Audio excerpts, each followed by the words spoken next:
you're right about the NFL nowadays. It's all about points. And I wrote a column a few weeks ago, maybe a month ago, heading into the offseason, I think it was before the Eagles hired Nick Sirianni, that I wonder if a smart team wouldn't go the other way, which is to say that if the entire league is about trying to score points. I agree with you, by the way. I know where you're going. Isn't if the whole point of like winning in sports is like exploiting stagnant systems and finding the place where if everybody's zigging, you zag, zag toward defense, right? Like.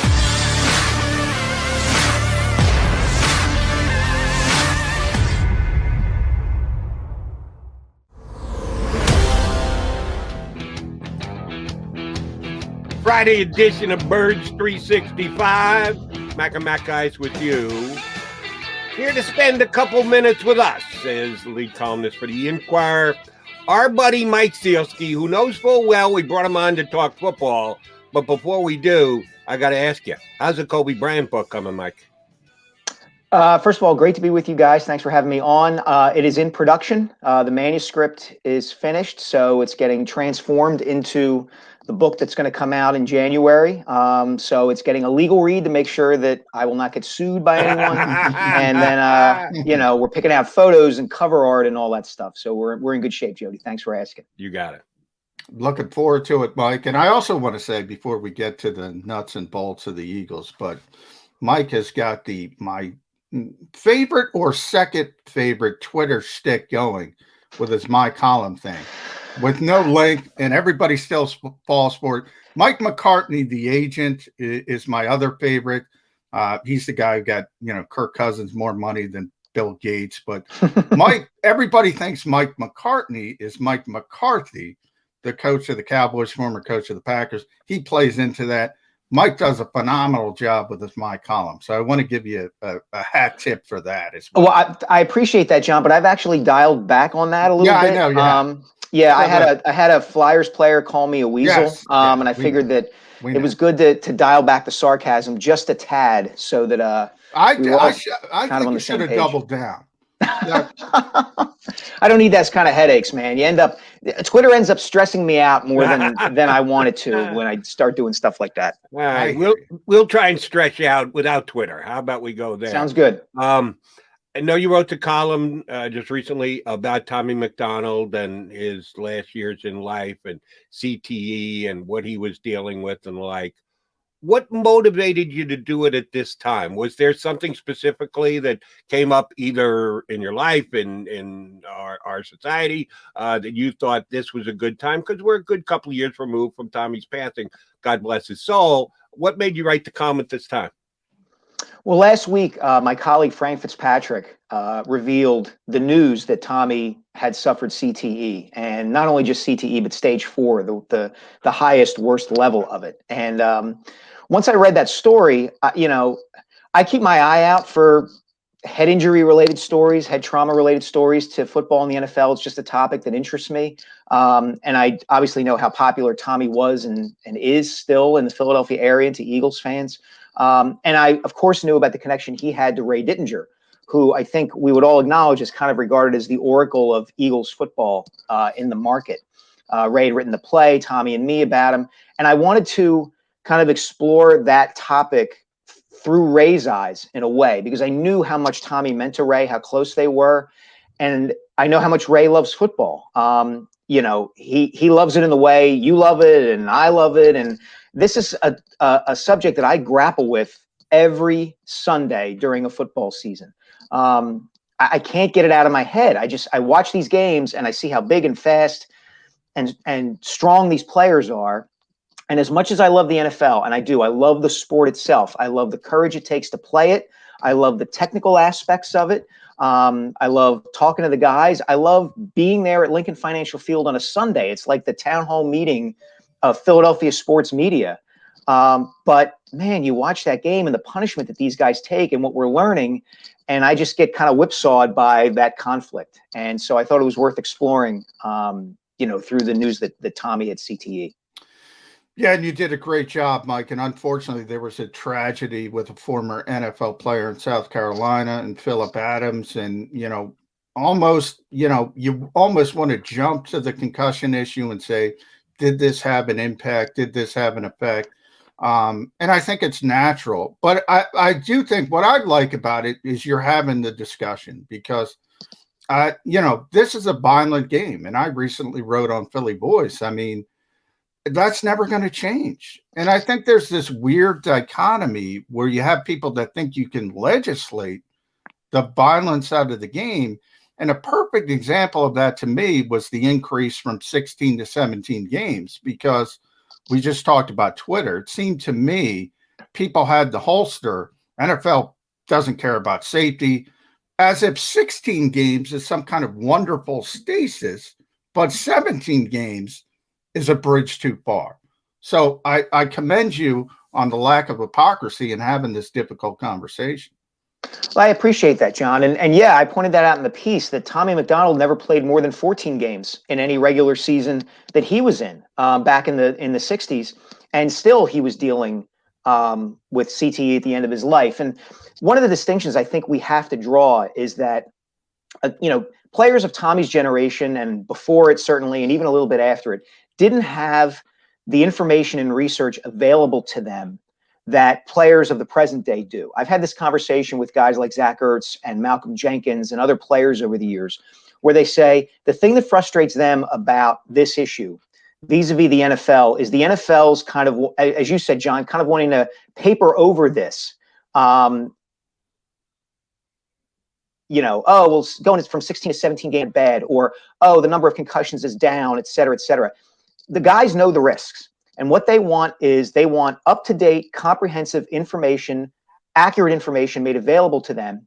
And then they say, we're men, we're adults. We'll make our own decisions about whether we want to play, whether we don't want to play, whether we want to take the risk or not. Just don't lie to us about what could happen to us. And so there's a distinction there that I think allows all of us, kind of gives us an out to say, okay, well, I can watch football for this reason. The guys nowadays know what they're putting on the line. The question then becomes, all right, well, what's happening to them now that we don't know about? 10 years ago, 15 years ago, nobody knew what CTE was.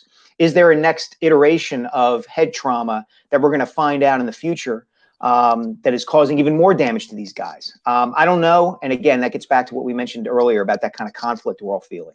Mike, I don't know if you can answer this question, but I'll ask it of you anyway. And if you can't answer, just say you don't know, you haven't been able to find out. Has the NFL done enough to put every bit of information they can get their hands on? They're a multi-billion-dollar corporation. Each individual football player is a millionaire, so nobody's starting a GoFundMe page for them, but they just don't have the capability of getting the same answers that the NFL can. I think the NFL has taken some major steps in the right direction, improved equipment and putting rules in place that legislate out against unbelievably violent hits that can cause brain trauma. But have they given the players every piece of information they can so that they can make their own decisions as to whether they're willing to put their bodies at risk on a week in, week out basis during their career? I don't think yet. I mean, Jody, I think it's getting a little bit better, but there was a story about 5 years ago about, Congress pushing the NFL to be more open. There was some kind of report, I forget the exact details of it, but showed that the NFL was kind of withholding some things and spinning some things the other way. And look, they're a multi-billion-dollar, organization here, and they don't want to drive people away. They're going to spin any sort of info about head injuries and concussions in a way that benefits them. And I think obviously the players know that. I think it's incumbent on the players to a degree to be aware of and cognizant of all the research that comes out in the moment that it comes out. Boston University's, has a head trauma center. Dr. Ann McKee is kind of at the forefront of all this. They're coming out with stuff all the time, and I'm sure the players are attuned to that, and I think they should be. I went up to the league offices, I guess it was almost a little more than a year ago in January before the pandemic hit, and listened to a presentation from the league and Dr. Alan Sills, and it was very much like, we're getting better, we're getting better, we're getting better. But getting better is a relative term, and players nowadays are so much bigger and so much faster than they were back when even Tommy McDonald played or in the 70s and 80s, that whatever attempts the NFL might make to mitigate injuries like this, the nature of the sport and the nature of the athletes who play it is almost like a counteraction against that, I think. And, this conundrum is always going to be there. And I think the players just have to do the best they can to kind of sort it out for themselves.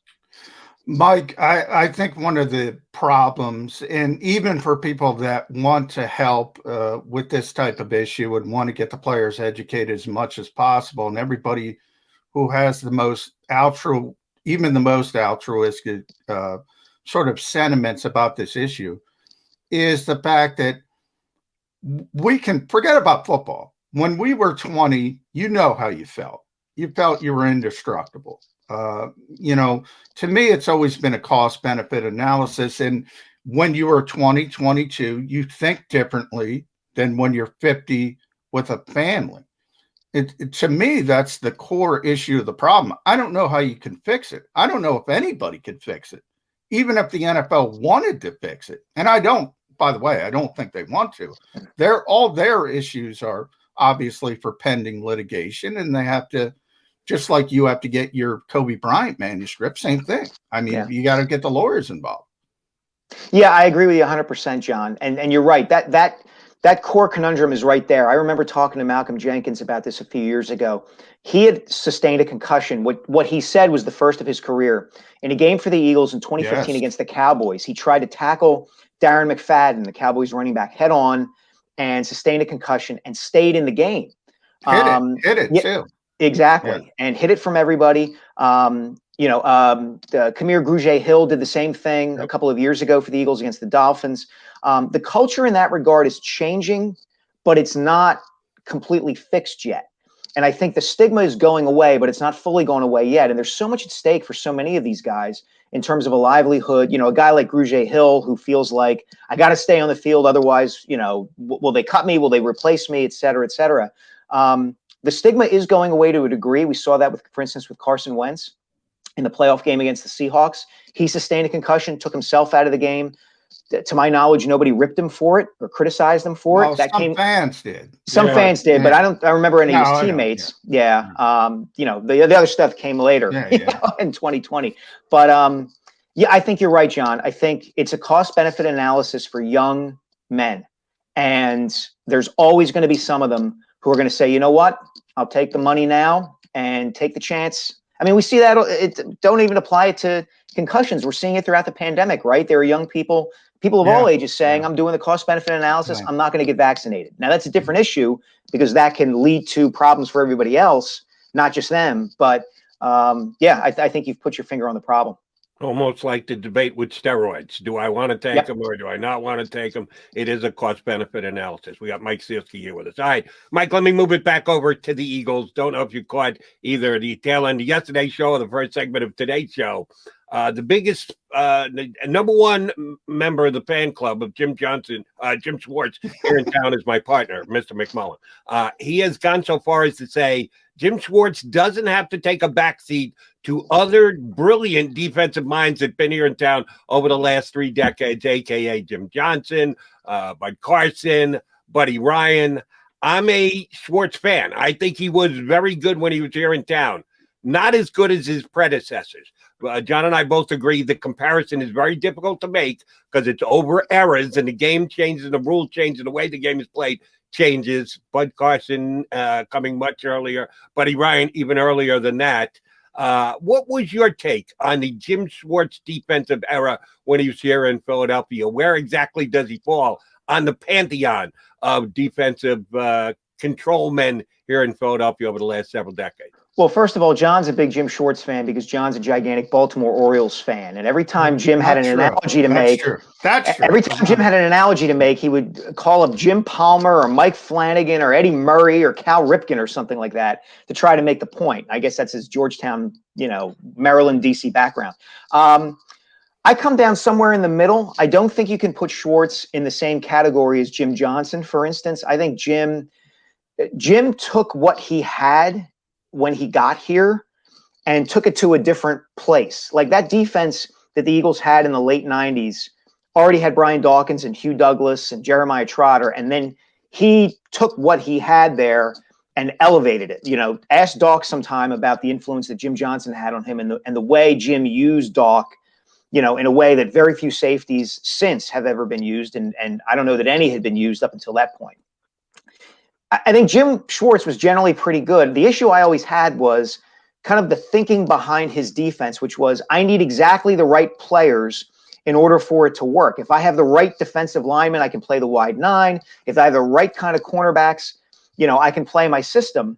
And there was, I don't know, maybe I'm more disposed to prefer a defensive coordinator or any kind of offensive coach who can sort of make chicken salad out of chicken what. And I don't know that Jim did that all the time. I think that Jody's point is a good one, that Jim wielded a lot of power in the NovaCare building. And so when Leotis McKelvin gets signed to be a starting cornerback, that's Jim's decision. And when Leotis McKelvin doesn't really work out or isn't that great, that's kind of on Jim because that's the guy he wants.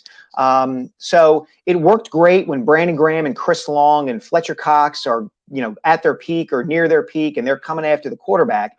It worked less so when he kind of had to make some things work in a way that was kind of offbeat. And I remember distinctly, for instance, to distinguish him from Jim Johnson in 2003, the Eagles lost Troy Vincent, Bobby Taylor, and Brian Dawkins all in the same season.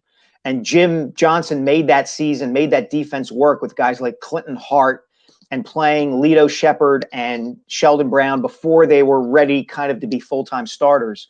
And I don't know that Jim ever was able to kind of patch it together to the degree that Jim Johnson did. Yeah, and by the way, Mike, just to clarify things, I think Jim Johnson was great, but I do think it was a Stop different ripping Jim Johnson, John. Yeah, exactly. So Jody's trying to take me down that road, but I just think it's a different game. And obviously, I go back to the Super Bowl season. I think people forget. And I mentioned games have personalities. And if you look at the other side, Bill Belichick, I think everybody would agree, one of the greatest defensive minds in NFL history.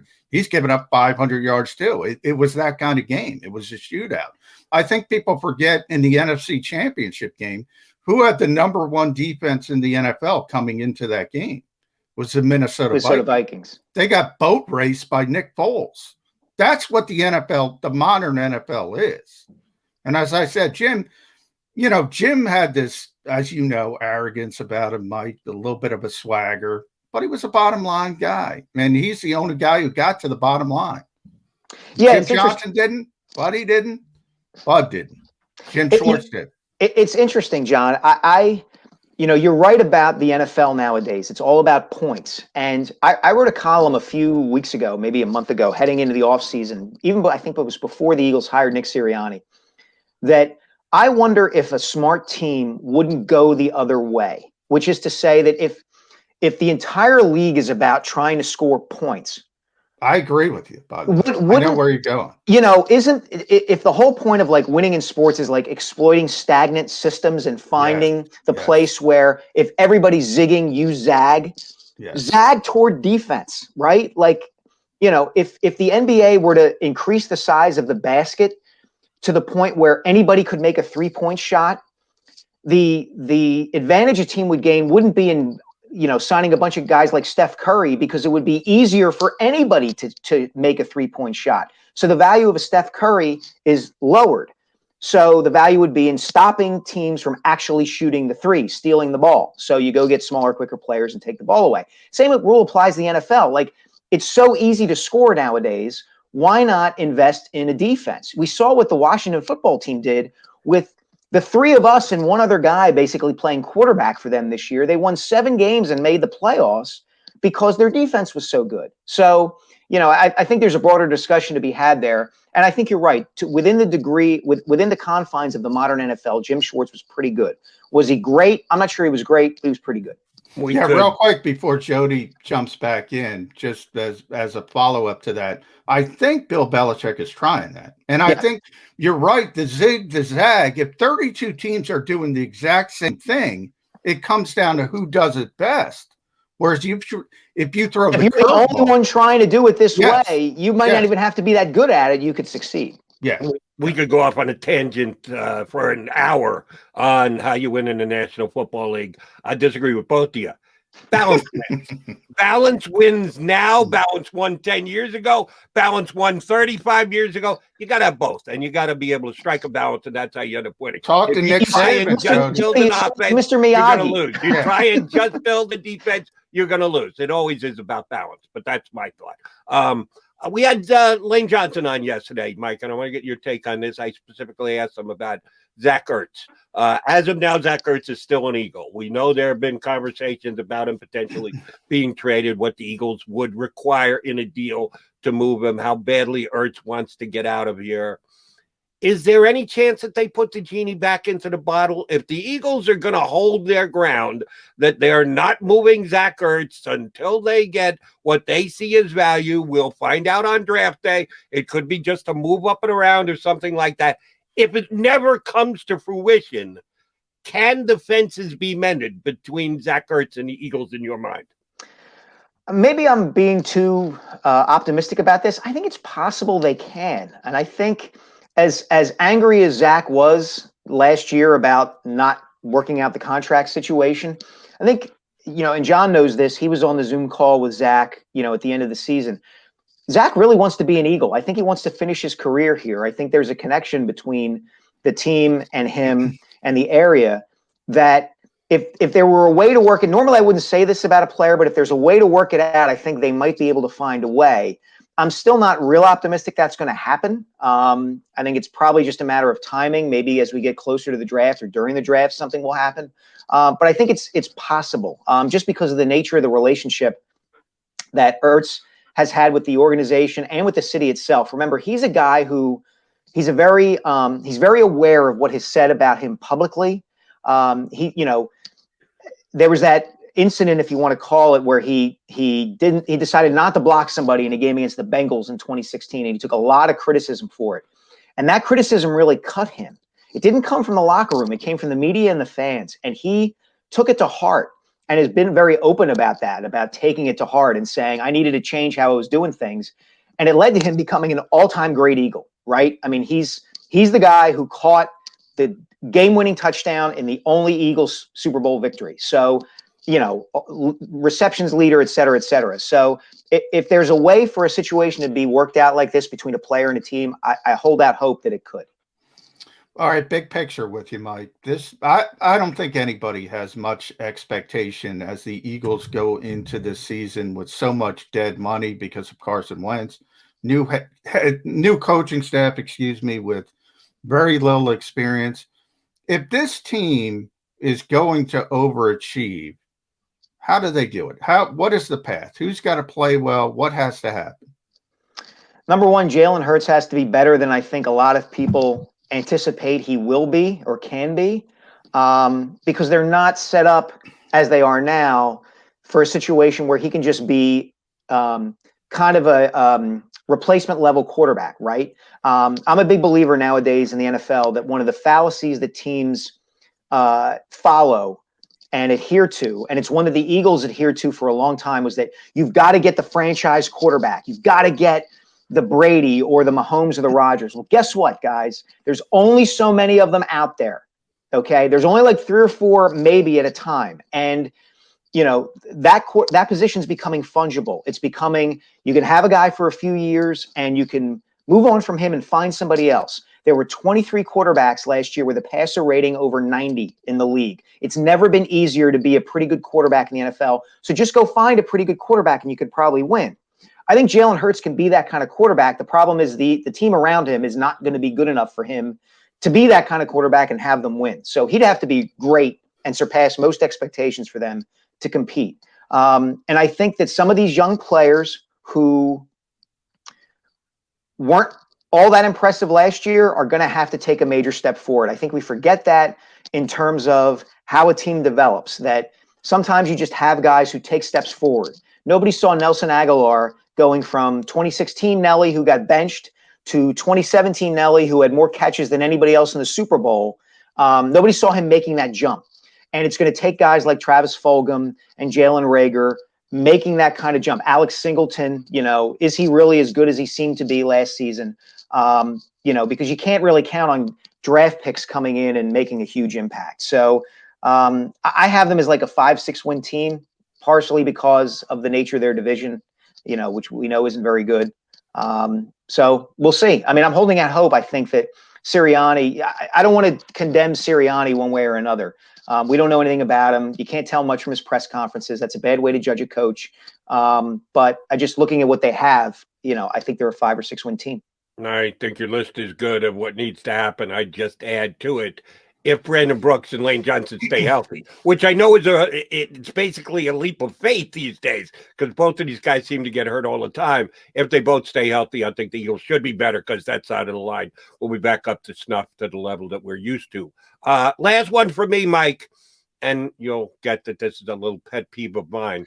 In the upcoming draft, what round is it acceptable for the Eagles to take a quarterback that Jalen Hurts won't get butthurt about the same way that Carson Wentz did last year when they used the 2nd-round pick on Jalen Hurts? First of all, I endorse the use of butthurt in any context, in any sort of media, whether it's talk radio or one of my columns. I think probably the 3rd round, although it would not surprise me if they took one in the 2nd, right? I mean, it's a deep quarterback class. It would not be totally surprising if there were a quarterback who came out in a later round who turned out to be better than all the guys we're presuming, with the exception of maybe Trevor Lawrence. Everybody seems to agree he's going to be awesome, or at least a very competent NFL quarterback. Whether it's Kyle Trask or somebody like that who comes out who's not a 1st-round pick, who turns out to be better than everybody who was taken in the first 10 picks. For the Eagles situation, I think probably 3rd round would be as high as you could go. All right, Mike, last one from me real quick. I want to sneak this in because you said butthurt. Jody said butthurt. Flyers fans are butthurt over you. But, Eagles fans, they don't like Howie Roseman. So with the cards he's been dealt, and obviously he was part of that deck being dealt, but how do you think he's done as far as maneuvering? Eric Wilson, Anthony Harris seemed to be pretty good clearance aisle signings. Overall, how do you think Howie's performed this offseason? I mean, it's hard to get around the fact that he had to trade the franchise quarterback. And we could litigate why he had to do that and the blame for it, from now until Monday morning. I think he's done okay. I don't think Howie's an offseason like this, to a degree, plays to Howie's strength. To me, the dichotomy with Howie Roseman is he is very good at the formula and the logic of what it takes to build a team. Like that 2017 championship team was really smartly built in the theory behind it. The idea that we have a great young quarterback on his rookie deal. Let's go out and spend money in trades and smart free agent signings to put veteran players around him and take the money under the cap and spend it on these veteran guys. The issue with Howie is that like the trade he made, for instance, to move back to 12, in theory, that's not a bad trade. The problem is that then the push comes to shove of actually having to pick the players. And we know that the failing has been there, over time. So he's done fine. It hasn't been great. It hasn't been awful, but the proof will be in the draft pudding. And that's why everybody's skeptical about, what's ahead for this team. Mike Sielski, always great whenever we get to catch up with you. We appreciate you coming on. Glad to hear the book is coming along. January is when it's expected. January of 2022. Yep. Very, very much looking forward to it. Mike, thanks, bud. We'll have you on plenty between now and then. Have a great weekend. Anytime, guys. I enjoyed it. Thanks. Mike Sielski, the Inquirer, here with us on Birds 360. If you missed any of today's show on the JAKIB Media channel, listen to the podcast on your way home. Available on YouTube, Apple, and Spotify.